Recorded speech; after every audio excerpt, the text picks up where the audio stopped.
Good evening बच्चों।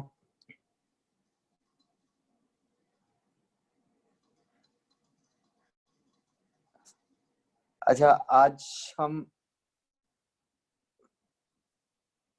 बच्चों इस तरह से रखेंगे, मतलब आज चैट नहीं, जिसका मतलब जब कोई डाउट हो सीधा अनम्यूट करके पूछते जाओ, ठीक है। मैं चैट नहीं देख रहा, चाहे सारा टाइम ही अनम्यूट रखो, मुझे कोई चक्कर नहीं है। दूसरी तरह से करते हैं आज क्लास।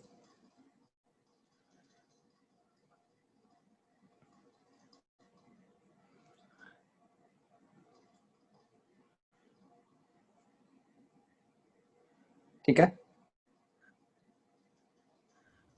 यस तो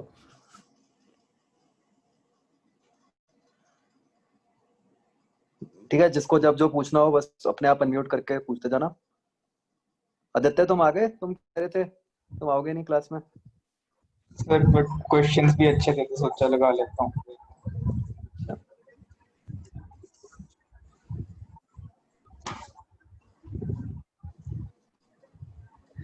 मैं यार इस हफ्ते 2-3 दिन ना ऑफिस चला गया, और वहाँ पे ऑब्वियसली अब सारे स्टाफ से मिलना ही था। अब आज उनमें से किसी एक का पॉजिटिव आ गया, मैं कल ही मिला हूँ। देखते हैं अब क्या होगा। मैं भी अब टेस्ट कराऊंगा, मतलब ट्यूसडे वेडनेसडे।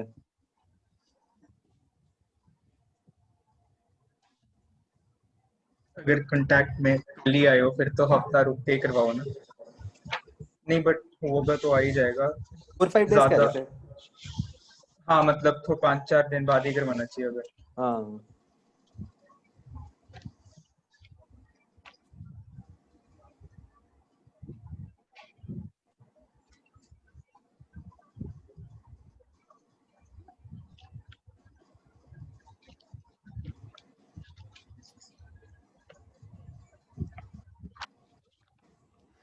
हाँ जी बच्चों, बताओ।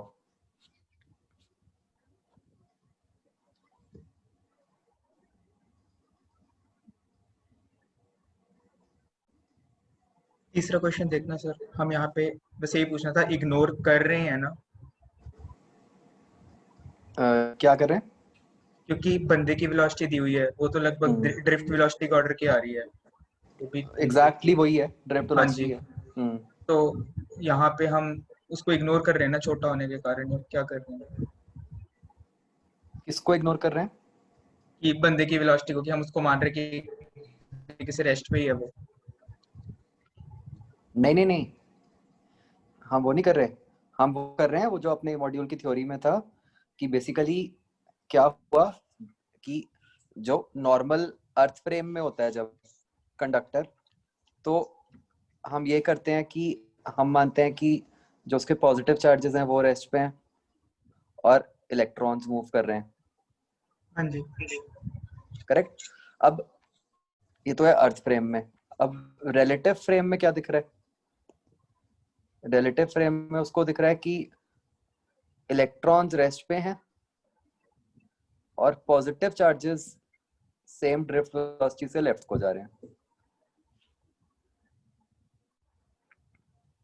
तो बात तो इफेक्टिवली वही हो गई, तो इसलिए उसको सेम फील्ड ही दिख रही है। अच्छा, ठीक। तो क्या होता है, मतलब ये याद रखने वाली बात है कि करंट कैरिंग वायर में, मतलब किसी भी फ्रेम से देखेंगे हम तो मैग्नेटिक फील्ड सेम दिखेगी। बट अगर कोई आइसोलेटेड चार्जेस के कारण मैग्नेटिक फील्ड है तो वो अलग अलग दिखती है। मतलब अगर स्टैंडअलोन एक इलेक्ट्रॉन ही मूव कर रहा होता और हम उसी के वेलोसिटी से ऑब्जर्वर मूव कर रहा होता, तो उसको फिर जीरो दिखती ना मैग्नेटिक फील्ड।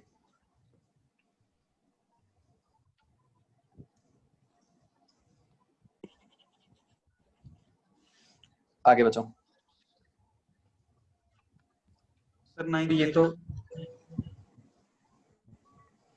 हम्म।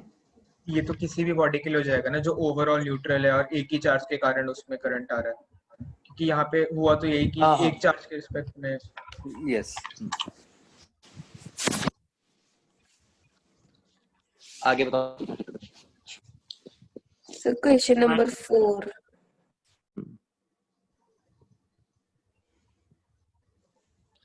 तो क्वेश्चन नंबर 4 में क्या है कि आपको पहले एक स्क्वायर के लिए लिखना है, ठीक है। मतलब अगर आप एक देखो तो एक स्क्वायर लूप बन रहा है, मान लो साइड ए का, तो हम स्क्वायर लूप के लिए लिख सकते हैं मैग्नेटिक फील्ड सेंटर पे, वो हमें आता है। तो अब जब आप अलग अलग स्क्वायर्स के लिए लिखोगे तो बेसिकली जो आपकी टर्म्स बनेंगी कुछ इस तरह की बनेंगी, बाकी कुछ तो कॉमन आएगा और उसके साथ ऐसा टर्म बनेंगी 1 - 1/2 + 1/3 - 1/4 एंड सो ऑन। तो ये जो होती है सीरीज, ये ln2 की होती है, तो उससे आंसर आ जाएगा। तो ये ln2 कैसे आया? ये ना एक्सपेंशन होती है मैथमेटिकल, मतलब ln x हमने e तो raised ऑप्शन एलिमिनेशन से किया था कि 1 माइनस समथिंग है तो 0.5 से 1 के बीच में इसका सम रेंज करना चाहिए, उससे सी ऑप्शन बनती है। अच्छा, ये कुछ सीरीज होती हैं मैथ्स में ना, मतलब e raised to power x sin x cos x ln x सब की सीरीज होती हैं, बाकियों की तो खैर सर ये हमें इसकी रिक्वायरमेंट तो नहीं है करने की ना। Okay sir. आगे 9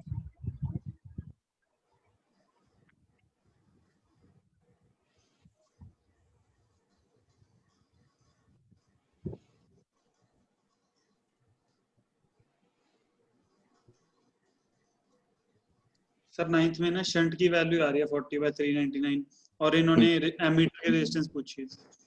अच्छा ठीक है, वो हाँ पहले भी था ना कहीं पे ऐसा क्वेश्चन। अमीटर की कितनी आती है? सर उसकी 40/400 आई थी पूरी। ठीक, 1/10 जैसे ए ऑप्शन मतलब है ना, वो ठीक कर लो उसको 0.1 ओम बना लो।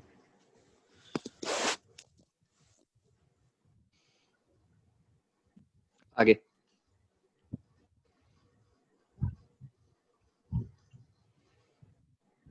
11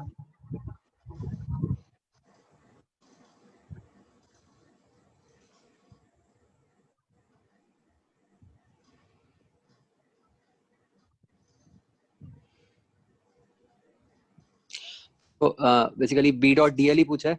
B dot d l is nothing but mu naught I enclosed. तो आपको तो एक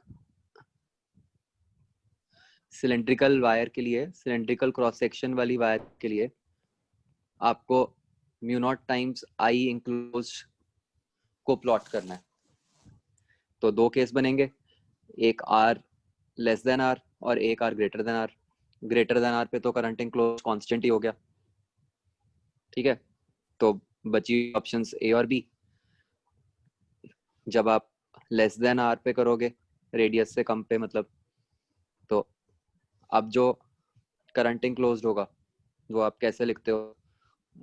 एरिया के ऊपर यूनिटरी मेथड लगा के म्यू नॉट आई बाय हाँ जी pi R square into pi small r square.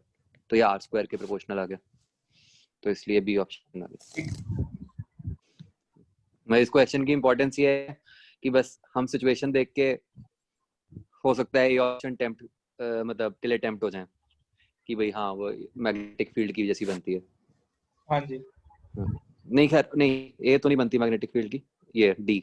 मतलब जो हमने कॉपी में बनाई हुई है वो वाली ऑप्शन। हाँ हाँ डी वाली जो है पहले प्रोपोर्शनल टू आर फिर 1/r। आगे बताओ।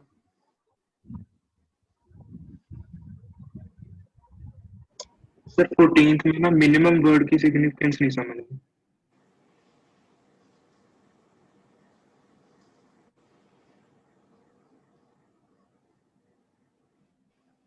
particle the uniform velocity of this much।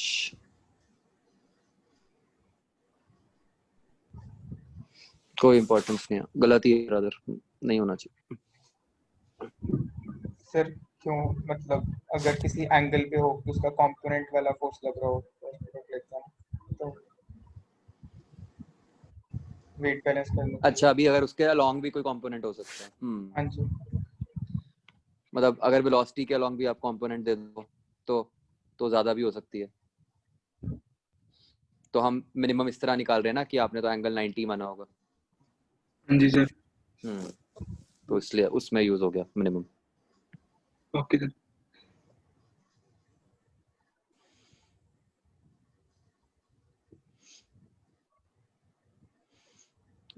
आगे।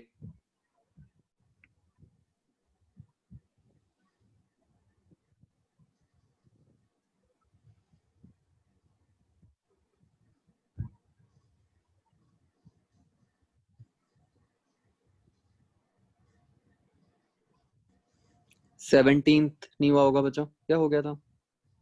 हो गया। हाँ, हो गया सर। हो गया था सर।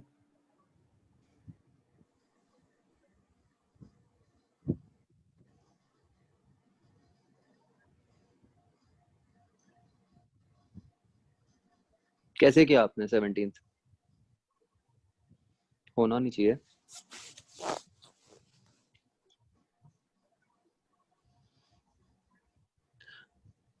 आपको मतलब ये पता चल गया कि नेट फोर्स 0 है। हमने कोई भी एक रैंडम फिगर बना के बनाया था, मतलब कि अगर ये ऐसा हो रहा है तो वो कैसी ऑप्शन बननी अगर चाहिए। हाँ उस तरह निकल आएगा, अभी वैल्यूज पुट कर दो कुछ। वो तो पता ही है, हम उधर जाके क्रॉस प्रोडक्ट नहीं लेके जा सकते। अदरवाइज आप इसको डायरेक्टली नहीं सॉल्व करते ना, कर सकते ना इस एक्सप्रेशन को। वो तो अगर आप डायरेक्शंस मान लोगे कोई कि भाई हाँ सारे आपस में परपेंडिकुलर हैं, तो एक को एक्स में मान लो, एक को वाई में मान लो, तो फिजिकली निकाल के फिर आप ऑप्शन से चेक कर सकते हो कि हाँ भाई वो कैसा बनेगा, है ना? Yes sir. हाँ, सीधा इक्वेशन से नहीं सॉल्व हो।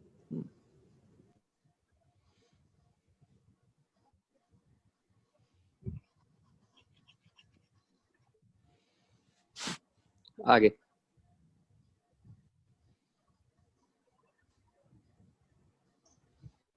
आरा की सिचुएशन बना के दिखा दो।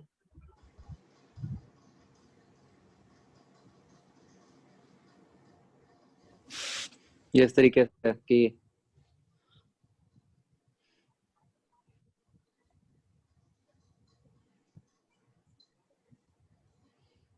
पहले ऐसे जब करंट फ्लो करने लग गया तो इस तरह से बन गया। ठीक है, मेरे को लगा हॉरिजॉन्टल कंडक्टर्स तो लेंथ है उनकी 75 सेंटीमीटर कंडक्टर्स की। ठीक है, आगे।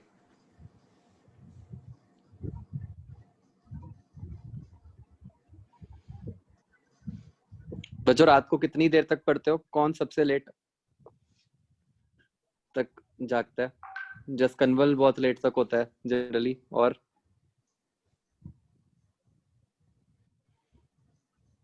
रोज नहीं, बट कभी कभी हो जाता है लेट। कितना लेट? 4:30 तक बस। रोज नहीं सर, कभी कभी 4:30 तक मैक्सिमम। 4:30? हाँ हाँ जी सर। सही है। मैं भी अभी पता नहीं कल परसों 5 बजे सोया था। हाँ जी, आगे।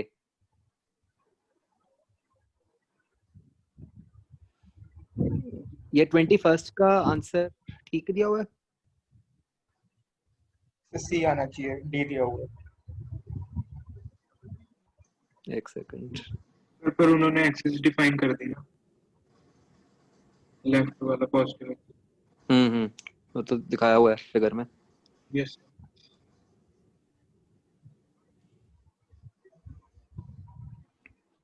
तो सी आएगा ना?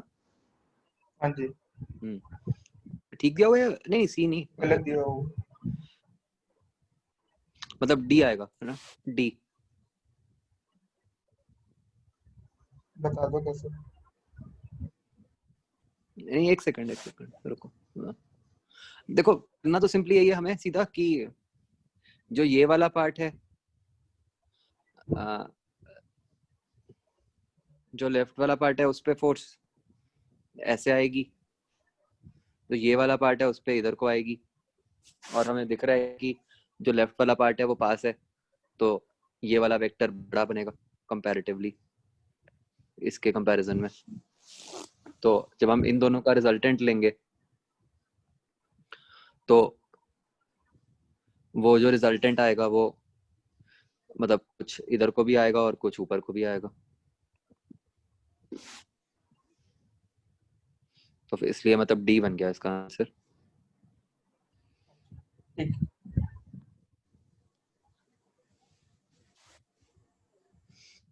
आगे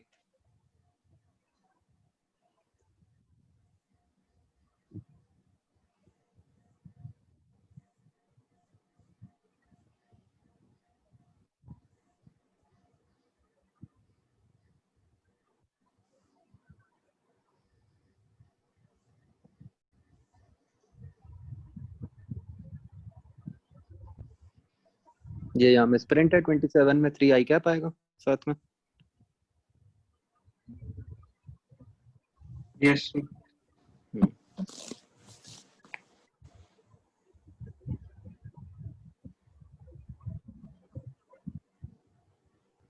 सर 31 लिख।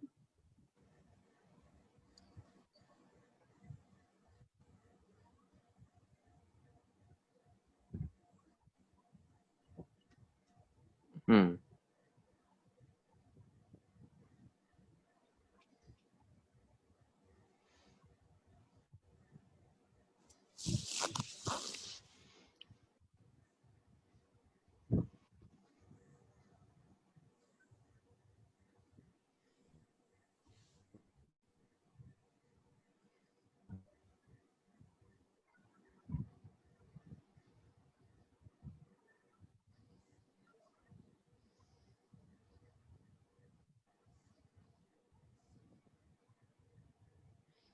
इसका ए पार्ट तो हो गया होगा है ना? ए ही नहीं हुआ सर। अच्छा, ऑर्बिटल डायपोल मोमेंट, तो ये दिस इज नथिंग बट वो मैग्नेटिक मोमेंट ही होती है। तो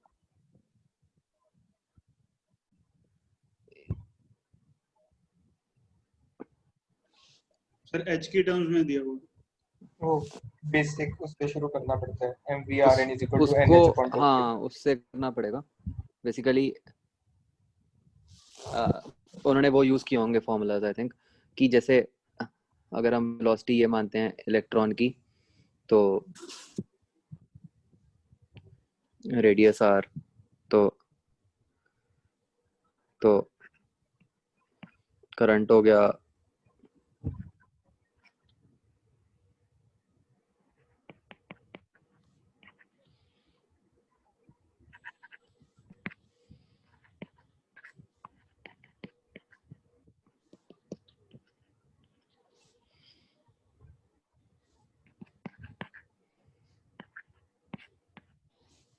ऐसे बन गया। अब आप ये भी यूज कर सकते हो कि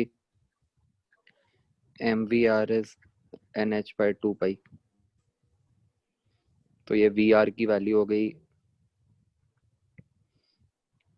NH by 2 pi, तो ये ENH by 4 pi हो गया। और ग्राउंड स्टेट में ही दिया हुआ है शायद, ग्राउंड स्टेट ऑफ हाइड्रोजन, तो N1 हो गया, तो ये EH by 4 pi बन गया है ना।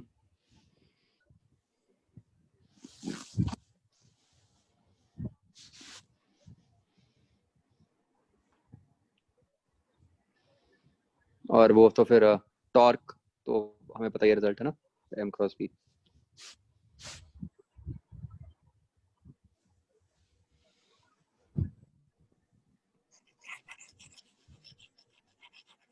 आगे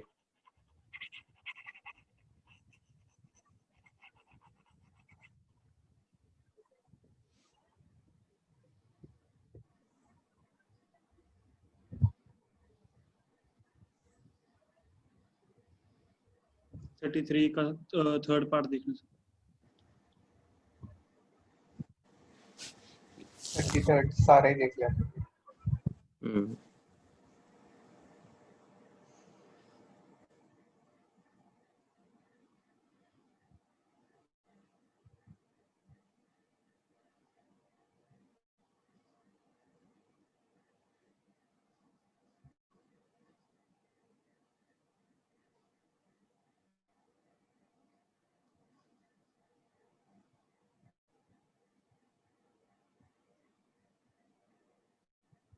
एक तो क्वेश्चन में ये नहीं मेंशन ना कि व्हाट इज टाउ, मतलब हाँ जी वो चलो हमें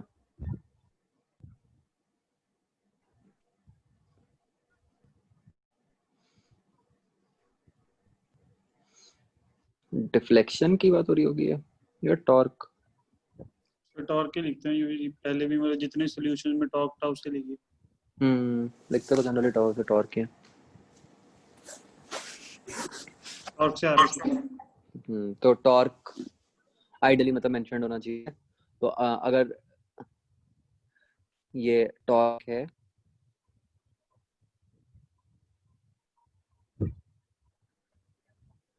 तो फिर जो गैल्वेनोमीटर का रिजल्ट हमने निकाला था उससे अगर कंपेयर करें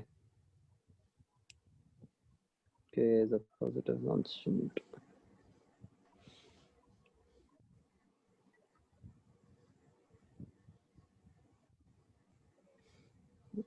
उसके हिसाब से क्या रिलेशन बनेगा, जो अपनी टॉर्क होती है वैसे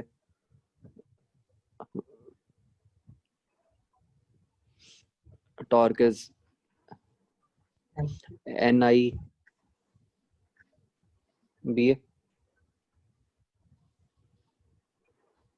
हाँ जी है ना। तो इसको KI लिखा तो ये I करंट है, तो K तो आपका NBA आ गया, ये option.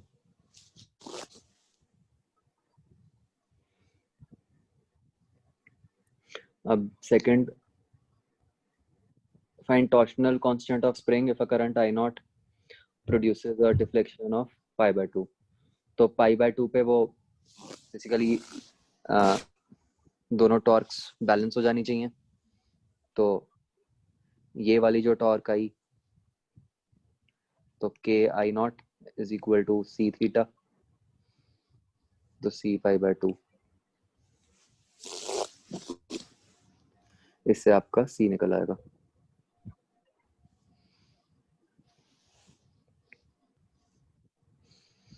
Third option, if at an instant charge q is flown through the galvanometer, find the maximum deflection। तो इसमें बच्चों आपको ये मानना है कि जो चार्ज q है वो सडनली भेजा है सारा, मतलब चार्ज q धीरे धीरे नहीं जा रहा, चार्ज q एकदम से चला गया। तो बेसिकली जब मैक्सिमम डिफ्लेक्शन होएगी उस टाइम पे उसकी वेलोसिटी जीरो हो जाएगी कॉइल की एंगुलर वेलोसिटी। तो थोड़ा सा रोटेशनल का कंसेप्ट यूज करो। Rotational kinetic energy. तो बेसिकली होगा क्या बच्चों, किस तरह से एनर्जी कंजर्व करोगे।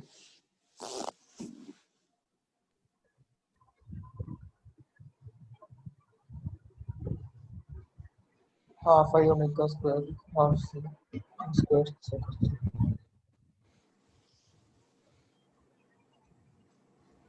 कौन सी एनर्जी कहाँ जा रही है।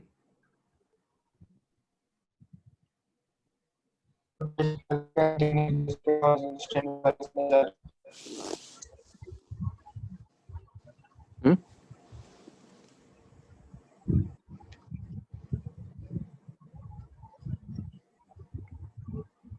मतलब जो रोटेशन जिसमें काइनेटिक एनर्जी आई थी वो जो उसको घुमाने में एनर्जी लगने के बाद उसमें पोटेंशियल से डेवलप हो गया वापस रिकॉइल होने का उसमें गया। तो मतलब उसके हिसाब से ये बनेगा कि half I omega square, I भी गिवन है क्वेश्चन में, moment of inertia is equal to घुमाने में जो एनर्जी जाएगी हाफ सी थीटा स्क्वायर हो गया। ठीक है जी, ये स्प्रिंग वाला ही कंसेप्ट, जैसे वहां फोर्स सी थीटा थी, तो सी फोर्स के एक्स होती है तो वर्क डन के एक्स स्क्वायर होता है, तो यहाँ पे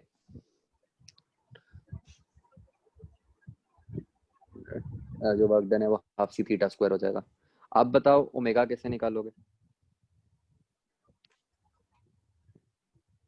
इनिशियल एंगुलर वेलोसिटी।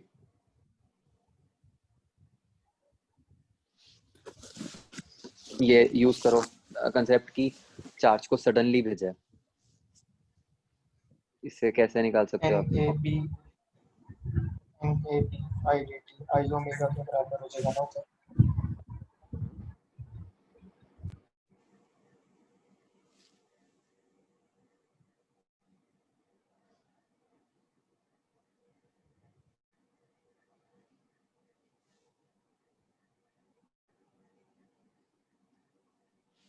बताओ भाई ओमेगा कैसे निकलेगा?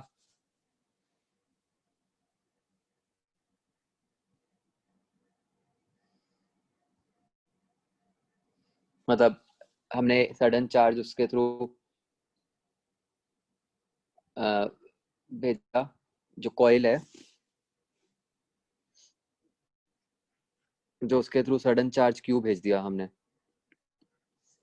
क्या आप किसी तरीके से उसके थ्रू उसका ओमेगा निकाल सकते हो सडन चार्ज क्यू की वजह से?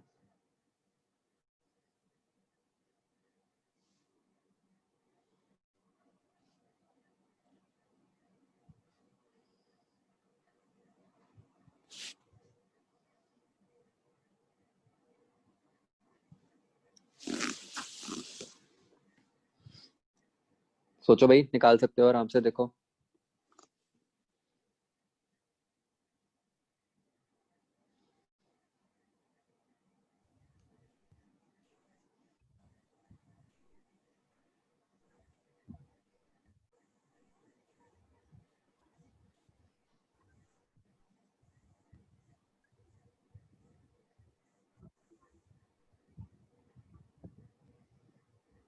सोचो कॉइल के थ्रू सडनली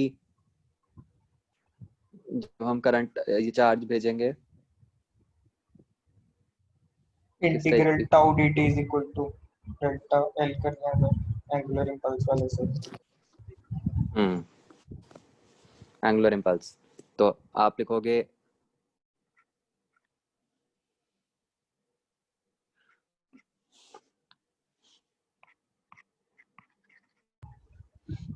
सडन, अगर हम इसको माने तो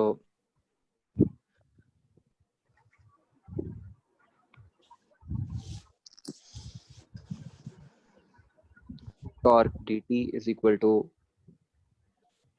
आई ओमेगा। ये समझ आया ये क्या लिखा है? Impulsive torque is equal to change in angular momentum I omega. तो अब टॉर्क क्या बन गया? एन आई क्या बन गया? Q by D T B A into D T is equal to I omega. तो ये यहाँ से आपकी आई की टर्म आ गई, ठीक है।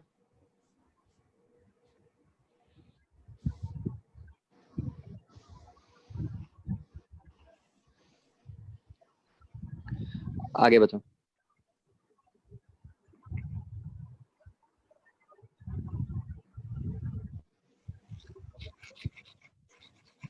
एक जो 28 में लिखा हुआ है ऊपर ही आप लिख रहे हो अभी उसी के ऊपर find period of small oscillations, इसका मतलब ये है ना छोटे से थीटा से डिस्प्लेस किया। हाँ, स्मॉल एंगल से डिस्प्लेस। ठीक।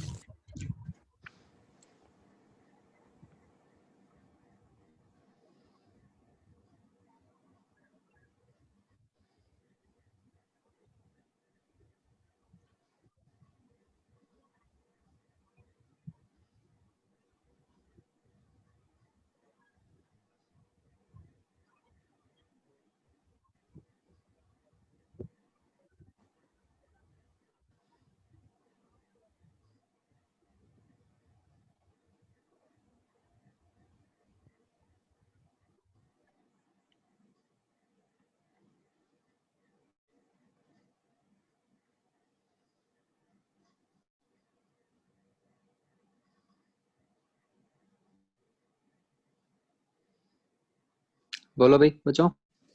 और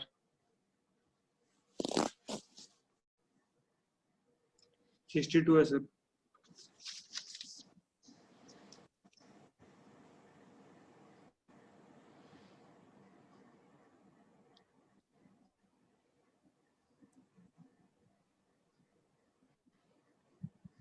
सर इसमें फोर्स तो आ गई, बट इसमें वो नहीं आ रहा भी हाँ कहाँ पे लगेगी।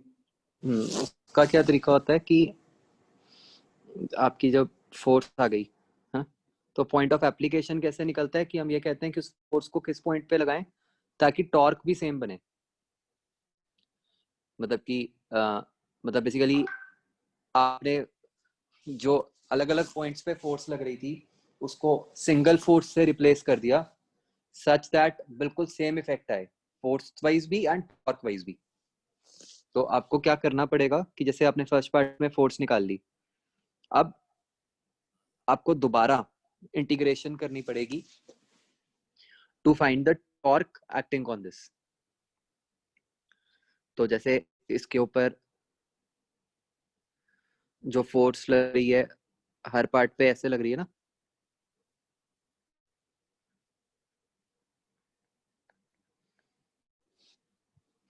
तो आपको क्या करना पड़ेगा कि किसी भी एक पॉइंट से शुरू करके, जैसे मान लो ये छोटा सा एलिमेंट लिया, इसके ऊपर आपने फोर्स लिखी जब, तो लेट्स से हम पॉइंट ए से ही निकालें तो आप उसकी टॉर्क निकाल लोगे टोटल। तो हम बेसिकली एक तरह से ये निकालना चाह रहे हैं कि जो नेट टॉर्क है वो क्या होगी, force into some distance D, effective distance D. तो ये हमने क्योंकि ए से लिया है तो बेसिकली ये डिस्टेंस डी आ जाएगा हमारा from that point A. Okay sir.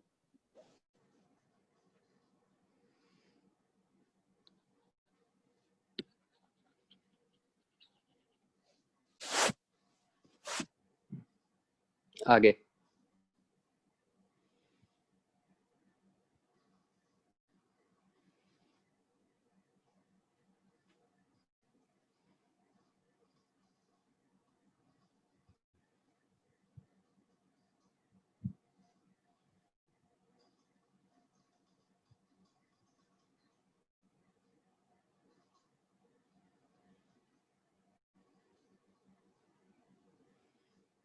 हाँ जी, और कुछ?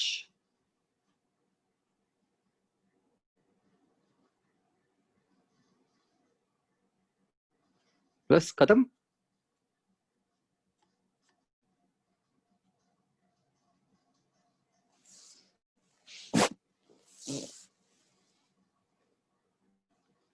मुझे तो लगा था 2 घंटे लगेंगे।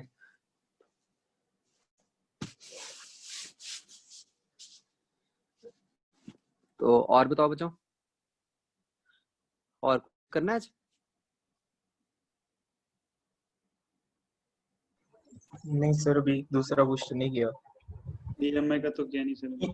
पहले वाले का मेरे को पता नहीं डिस्कशन हुई थी या नहीं, नहीं हुई थी तो वो कर लो। हुई तो नहीं है, करंट की बताओ, वो करनी है या नहीं? सर एक आपने एक बार क्वेश्चन नहीं भेजा था मुझे फ्रिक्शन का, सर वो करा दो, मेरा अभी तक नहीं होगा।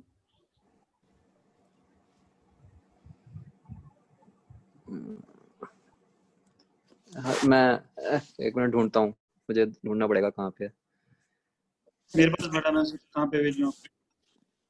हाँ मुझे भेज दो। एक क्वेश्चन ये ट्राई करो तब तक।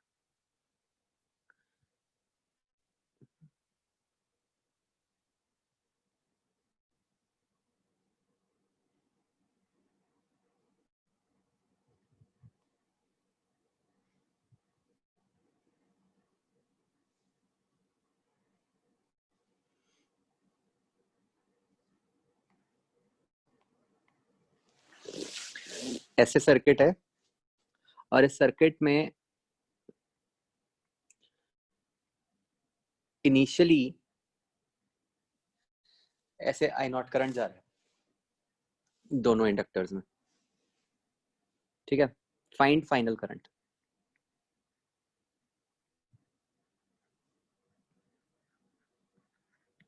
फाइनल करंट्स मतलब दोनों इंडक्टर्स में।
हाँ भाई, हुआ किसी का?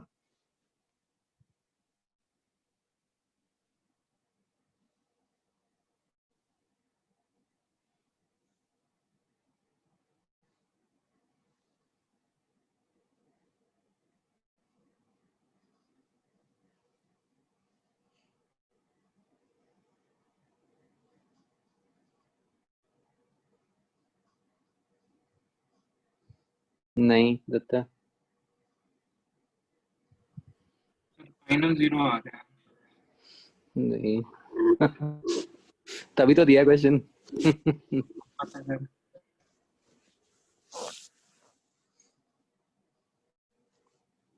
बहुत बेसिक सी गलती कर रहे होगे, और अगर वो गलती करोगे तो आंसर 0 आएगा।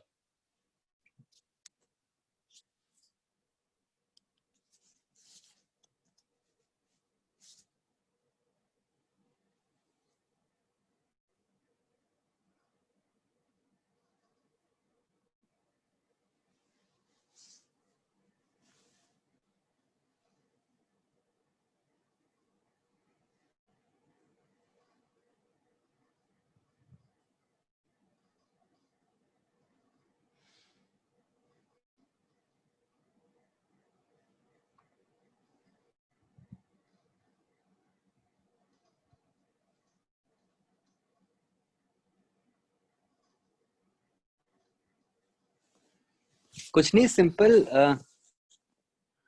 बच्चों किरचॉफ लिखो।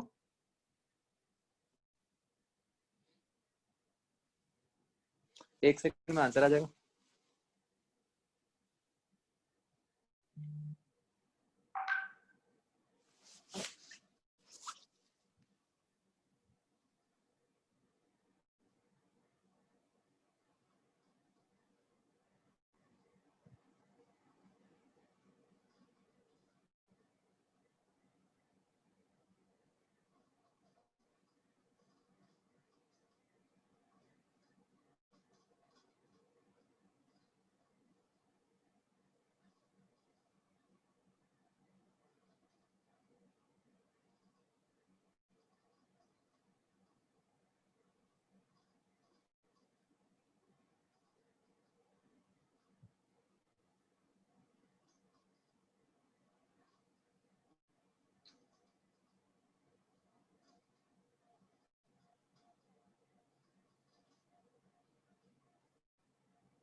बता देना भाई जब मैं सॉल्यूशन बता दूं।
बिल्कुल सिंपल, मतलब किसी भी इंस्टेंट पे कोई करंट मान लो और उसके करस्पॉन्डिंग किरचॉफ लिख दो, बस और कुछ नहीं है।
नहीं आदित्य।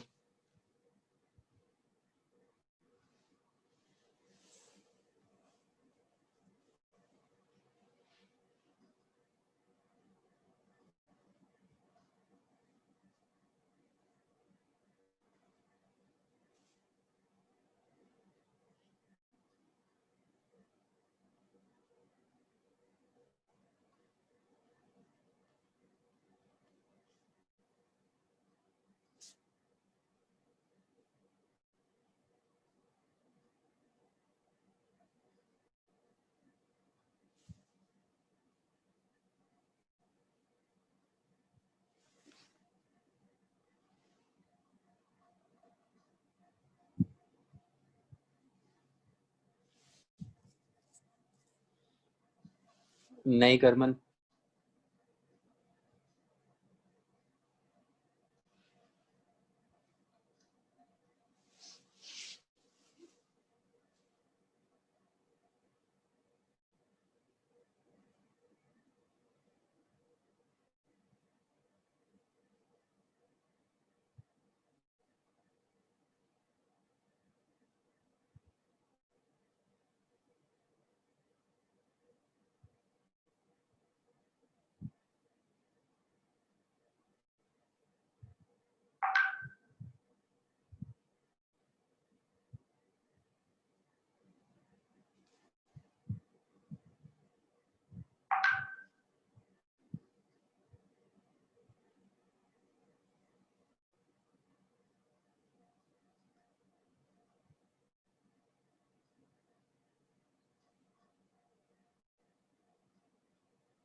चलो भाई लास्ट 2 मिनट्स फिर मैं बता रहा हूँ।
हाँ भाई, हुआ किसी का कि नहीं? अच्छा देखो, सी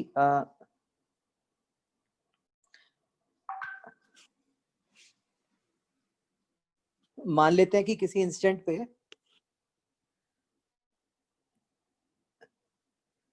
इस ब्रांच में करंट जा रहा है I1, इसमें करंट जा रहा है I2, तो यहां चला गया I1 प्लस I2। ठीक है, अब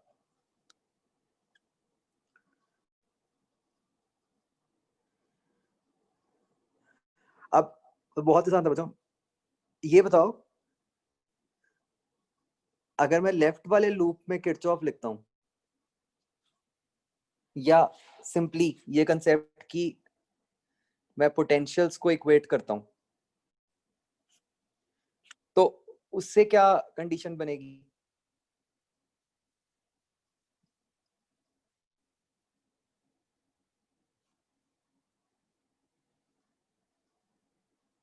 मतलब अगर मैं दोनों इंडक्टर्स के अक्रॉस पोटेंशियल डिफरेंस को इक्वेट करता हूं, उससे क्या कंडीशन बनेगी बच्चों, बताओ।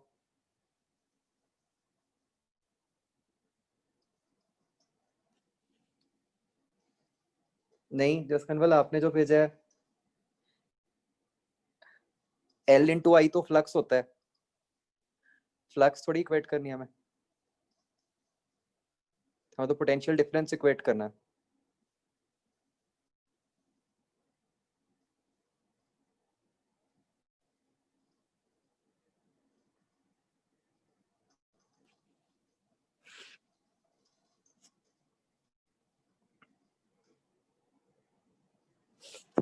हम ये लिखेंगे ना, बताओ इसमें कोई डाउट है? हम ये लिखेंगे -L di1/dt is equal to -2L di2/dt।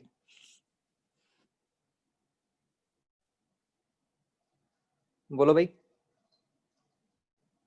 है ना? ये तो सेम हमने क्लास में भी लिखा था एक क्वेश्चन में। Yes sir. अब बस फर्क क्या था, अब देखो, अब मैंने ये dt काटा, माइनस काटा, ये बन गया L di1 is equal to L di2, 2L di2। अब इंटीग्रेट, बस फर्क इतना था कि जब हम क्लास में कर रहे थे तो नीचे वाला जो था वो 0 था, अब I1 I2 में क्या डलेगा? I0 डलेगा, isn't it? T equal to 0 वाला इनिशियल करंट मतलब। Yes sir. तो बस यहाँ I1 आ गया और यहाँ I2 आ गया,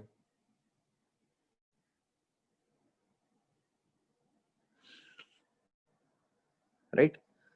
तो अब इससे क्या बन गया? L into I1 minus I0 is equal to 2L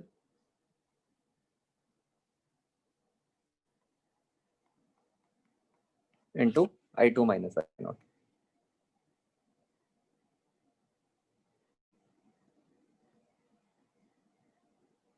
right?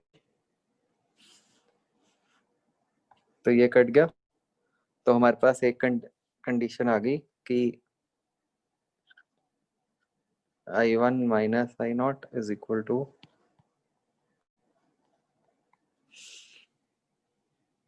2I2 minus 2I0।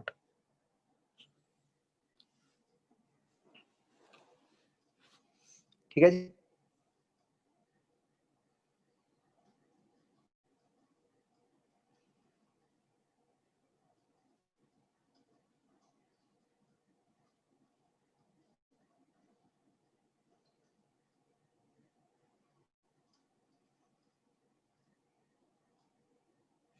दूसरी कंडीशन कहाँ से आएगी बच्चों, बताओ।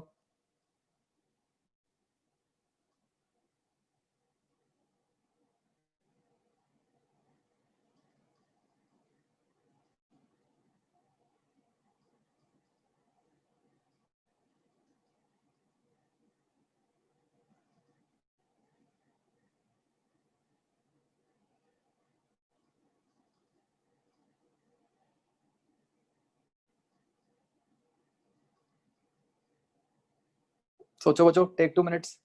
अब तो थोड़ा आइडिया लग गया होगा।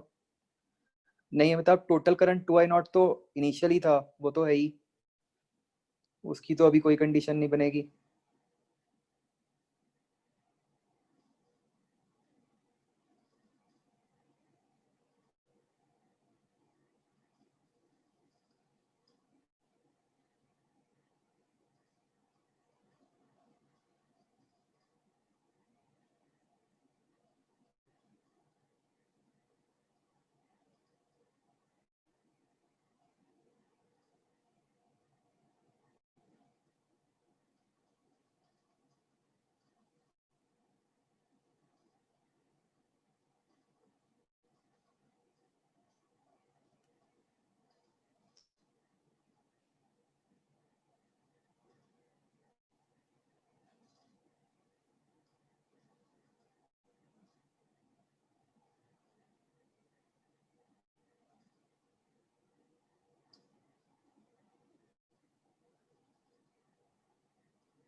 दूसरा बच्चों, अगर अब आप जो बड़ा लूप है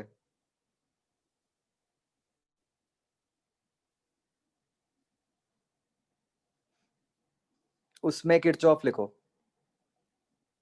ऐसे, ये क्या बन गई इक्वेशन? -L di1/dt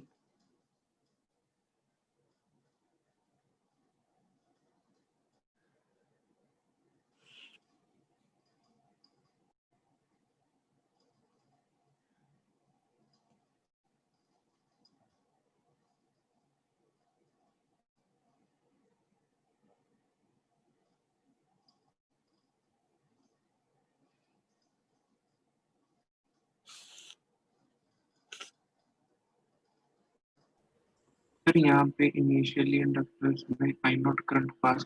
अच्छा बच्चों, एक सेकंड, एक ना काम करो, just to avoid confusion, I1 I2 currents जो हैं वो किसी टाइम t पे हैं, those are not final currents, ठीक है?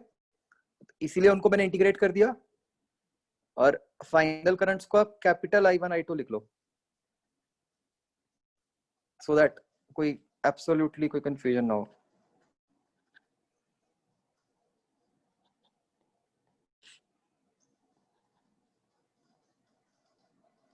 हाँ, क्या कह रहे थे अभी? कुछ पूछ रहा था कोई? सर ये था कि हमने आई नॉट करंट पास कर दिया है इंडक्टर्स में, तो सर उसके बाद करंट डिके नहीं होगा इन दोनों इंडक्टर? हाँ हाँ यस, उस पे आ रहे हैं हम। ये देखो, अब ये मैंने इक्वेशन लिखी बड़े वाले लूप में। अब ये इक्वेशन है किसी टाइम t पे, राइट? अब इनफाइनाइट टाइम के बाद क्या होगा बताओ?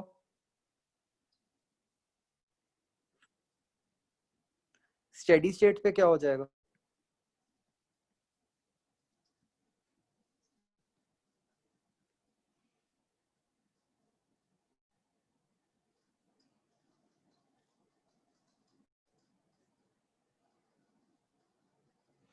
क्या स्टेडी स्टेट पे di1/dt 0 हो जाएगा? इसको आप दो तरीके से समझ सकते हो। हाँ जी सर। एक तो यही कि भाई स्टेडी स्टेट का तो मतलब ही है कि जब करंट I1 कांस्टेंट हो गया। स्टेडी स्टेट का क्या मीनिंग होता है? जिसके बाद कोई चेंज ना आए, है ना? तो करंट I1 कांस्टेंट हो गया तो di1/dt 0 होना चाहिए। दूसरा आप इस तरीके से भी समझ सकते हो कि जो हम हमेशा कहते हैं कि t इक्वल टू इन्फिनिटी पे इंडक्टर को तो स्ट्रेट वायर की तरह बिहेव करना है,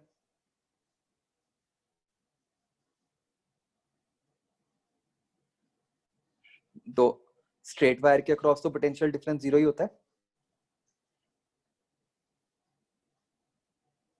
तो पोटेंशियल डिफरेंस 0 कैसे आएगा अगर di/dt टर्म 0 होगी?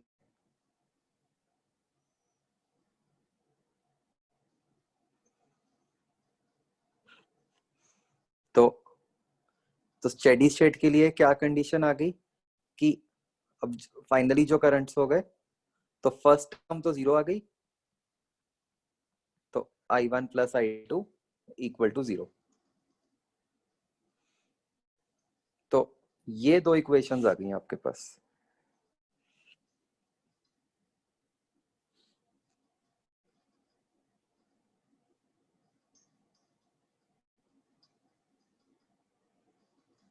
तो सर इसमें जो करंट है वो सिर्फ इंडक्टर्स में ही घूमी जाएगा, मतलब रेजिस्टेंस। हाँ, तो स्टेडी स्टेट में जो करंट आएगा वो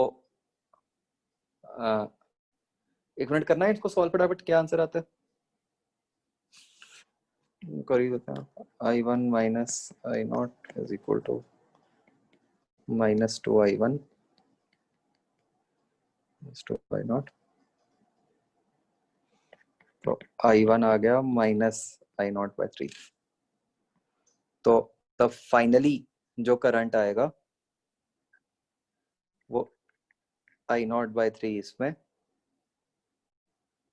एंड I0/3 इसमें, इस तरीके से आएगा। तो बेसिकली क्या हो जाएगा, स्टेडी स्टेट में ये I0/3 करंट बस इन दोनों इंडक्टर्स के थ्रू घूमता रहेगा, ठीक है, और रेजिस्टर के थ्रू करंट जाना 0 हो जाएगा। सर ये सर हम सिर्फ आइडियल के हिसाब में बोल सकते हैं ना, अगर इंडक्टर्स अपने आइडियल हैं तो। यस, कि इंडक्टर्स की खुद की कोई रेजिस्टेंस नहीं है। यस सर ये तो समझ आ गया, लेकिन अगर हम ऐसे बोले इनिशियली हम ये कह सकते हैं कि दोनों इंडक्टर्स एज अ सोर्स काम कर रहे थे। मतलब उसको हम किसी तरह कुछ यूज नहीं कर पा रहे वो, क्योंकि हमें तो दिया ही ये हुआ है कि इनमें करंट I0 था। बट मतलब अगर वैसे बोलें, क्योंकि और तो कोई सोर्स है नहीं और करंट दोनों से आ रहा है, तो एज अ सोर्स ही हाँ। काम कर रहे होंगे। तो एट स्टेडी स्टेट हम ये भी बोल रहे हैं कि लेफ्ट वाला कंडक्टर भी स्ट्रेट वायर की तरह बिहेव कर रहा है। हाँ तो यहाँ पे राइट वाला इंडक्टर सोर्स है अभी भी। नहीं, स्टेडी स्टेट में तो दोनों ही स्ट्रेट वायर की तरह बिहेव कर रहे हैं। अगर आप दूसरे के अक्रॉस भी लिखोगे इक्वेशन, मतलब जरूरी नहीं था कि आप किरचॉफ ऐसे ही लिखते बड़े वाले रूप में, आप किरचॉफ इसमें भी लिख सकते थे, तो क्या फर्क पड़ता, तो बस di2/dt की टर्म आती, तो वो भी तो 0 ही आना है स्टेडी स्टेट पे। यहाँ मतलब फिर ये नहीं समझ आ रहा कि अगर आप आर वाले का तो अभी सर्किट में कोई रोल ही नहीं है। बाद में हाँ। हाँ जी, तो हम बोल रहे हैं कि अब एक लूप ऐसे स्ट्रेट वायर्स का और उसमें करंट फ्लो कर रहा है। हाँ यस, वो तो as a straight wire behave कर रहा है, तो यहाँ पे करंट का सोर्स क्या आ रहा है? करंट का सोर्स तो जो इंडक्टर्स में पहले था वही है। अब तो इंडक्टर एक स्ट्रेट वायर है ना वो सोर्स है। क्या कह रहे हो? अब तो इंडक्टर एक स्ट्रेट वायर है। हाँ, तो स्ट्रेट वायर में तो कुछ भी करंट फ्लो कर ही सकता है। वो फ्लो करता रहेगा। हाँ, ठीक उसको कोई नहीं है मतलब कुछ रोकने वाला। ठीक है। तो सर इनिशियली जैसे हमने I0 दिया, उसके बाद डिके होके I0/3 बस करंट ये लूप में घूम जाएगा। हाँ, फिर infinity। हमने दिया I0 था, वो फाइनली डिके होके मतलब बस I0/3 बचा जो इस लूप के अंदर क्लॉकवाइज घूम रहा है। Okay sir. बड़ा ही मतलब नॉन इंट्यूटिव सा क्वेश्चन है, इजंट इट? मतलब देख के ऐसा लगता है कि यार डिके हो जाएगा तो करंट तो 0 आ जाना चाहिए, माइंड में यही आता है। मतलब ये फीलिंग ही नहीं आती कि ऐसा कैसे हो सकता है कि ऐसे कि बस एक करंट घूमता रहेगा एक लूप में। हाँ जी सर। अच्छा, ये समझ सकते हो कि ऐसा ही क्यों आया कि मतलब जो फाइनल करंट आया वो मतलब क्लॉकवाइज ही क्यों आया, जो रेड करंट आया?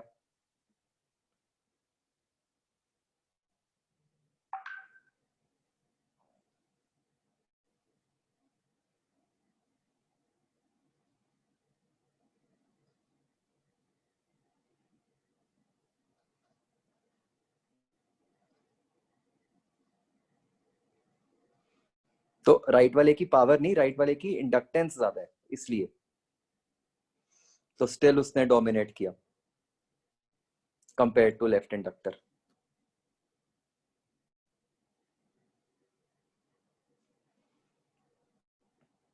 राइट? Yes sir. चलो ठीक है फिर बच्चों,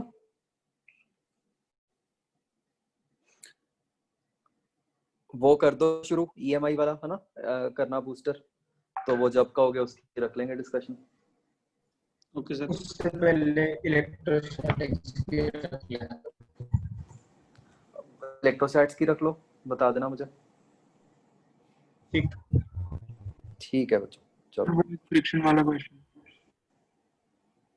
वो मैं तुम्हें भेजता हूँ जसकनवल। मैं बच्चों बाकियों को भी मतलब मुझे ना व्हाट्सएप कर दो, मैं आपको भी भेज देता हूँ, और जसकनवल तुम्हें मैं सॉल्यूशन भेज देता हूँ उसका। Okay sir. ओके।